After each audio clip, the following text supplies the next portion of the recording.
Welcome. This is James Corbett of the Corbett Report with your EyeOpener report for BoilingFrogsPost.com.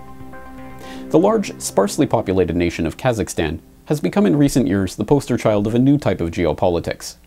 Only celebrating its 20th year since declaring independence from the Soviet Union, with a population of just 16 million, this unlikely Central Asian state is gradually becoming a dominant player in the region for its rich oil and gas reserves and its strategic position as a key land bridge between Europe and Asia.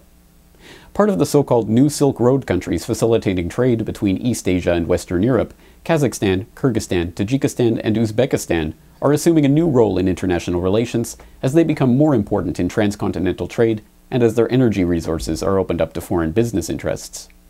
Chief amongst these emerging linchpin countries is Kazakhstan, a nation whose international star is rising as it adds its recent chairmanship of the Organization for Security and Cooperation in Europe, the world's largest regional security pact, to its growing list of organizational affiliation, including its seat at the UN, the Commonwealth of Independent States, the Euro-Atlantic Partnership Council, and the Shanghai Cooperation Organization, as well as its Partnership Action Plan with NATO.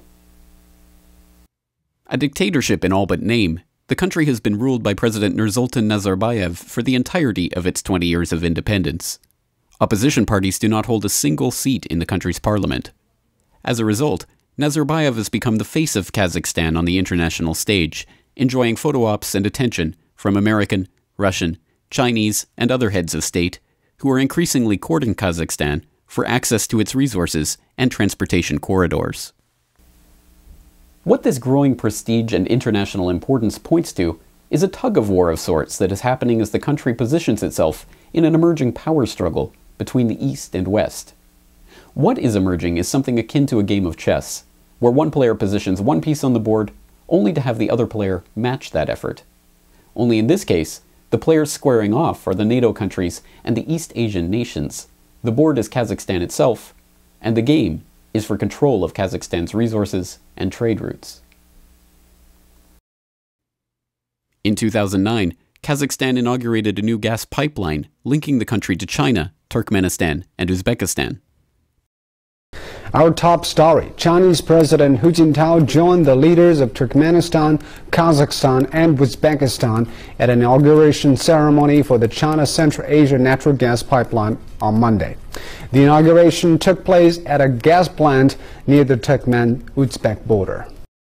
But in recent months, the European Union has been increasing pressure on Kazakhstan to come on board with its proposed Trans-Caspian pipeline project. The European Union's invited Kazakhstan to join the Trans-Caspian pipeline project designed to transport gas from Central Asia to Europe. The invitation came from European Energy Commissioner Günther Oettinger at an energy forum in Astana opened by Kazakhstan's Prime Minister Karim Mazimov, where stronger energy cooperation with the EU was discussed. The Kazakhstani military has been conducting joint military exercises with the US under the American International Military Education and Training Program since the mid-1990s. But in recent years, Kazakhstan has played host to joint Shanghai Cooperation Organization military drills under the auspices of an increasingly militarized SCO partnership. Soldiers and military officers from China, Kazakhstan, Kyrgyzstan, Russia and Tajikistan practiced a variety of maneuvers. These include a firepower readiness and breakthrough, encircling and suppressing enemies in residential areas and capturing enemy bases in a night operation. For years now, Kazakhstan has been a key part of the so-called Northern Distribution Network, or NDN, a supply route for NATO forces in Afghanistan that has become essential now that Pakistan has closed its borders to NATO in the wake of a recent airstrike that left 26 Pakistani military personnel dead. It's called the Northern Distribution Network, the NDN. It's given the US and other NATO powers a vital alternative to Pakistan, where supply convoys come under constant attack. Just last year, the Kazakhstani government allowed US military overflights of its airspace, another essential step for American access to its Afghan theater of operations.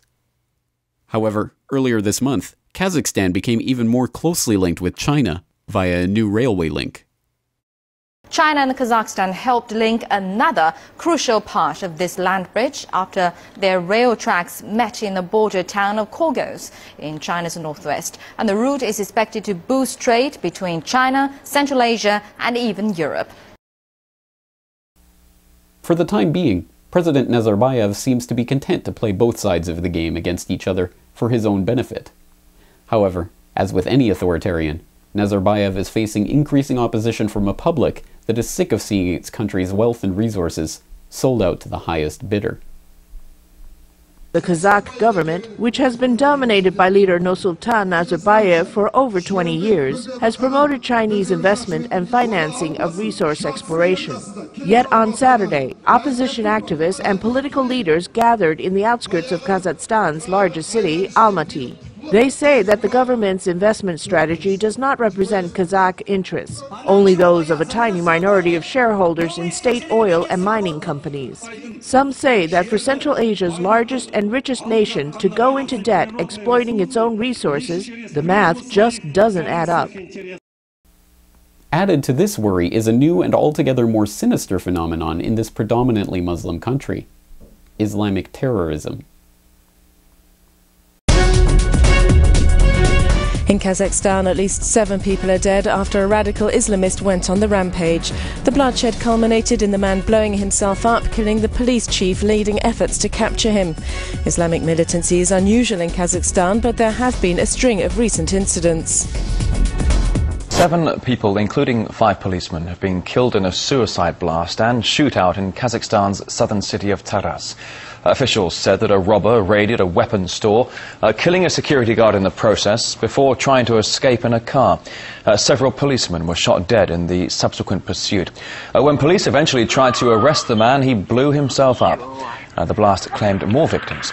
The incident has been officially classified as a terrorist attack. It comes just 2 weeks after twin explosions in the west of the country, for which an Islamic militant group did claim responsibility. For now, it remains unclear where this terror is coming from or how it is being funded, but one fact is all too clear. The uneasy alliance it has struck with both the West and the East is a delicate balancing act, one that both sides are eager to see tipped in their own favor. And increasingly, Kazakhstan is tipping that balance towards China as it turns to its eastern neighbor for the development of its vast resources. Chinese leader Hu Jintao has pledged a $1 billion currency swap deal with his counterpart Nursultan Nazarbayev during his recent visit to Kazakhstan. The aim to enhance strategic ties with China's energy-rich neighbor.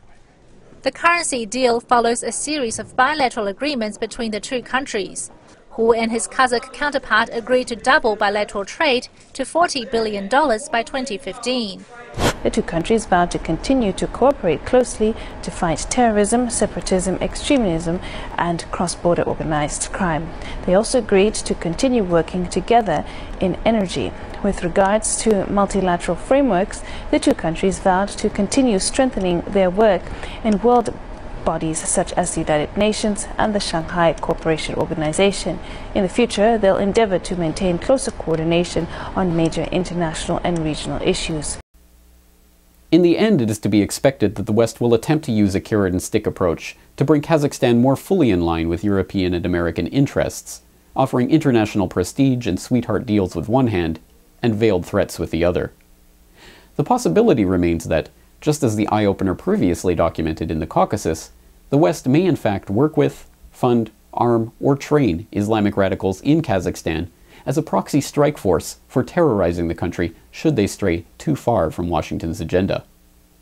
Given the strategic importance of Kazakhstan and its vast, still largely untapped oil, gas, and mineral reserves, it is likely that the country will continue to rise in importance on the political stage and become more of a focus of Western interest.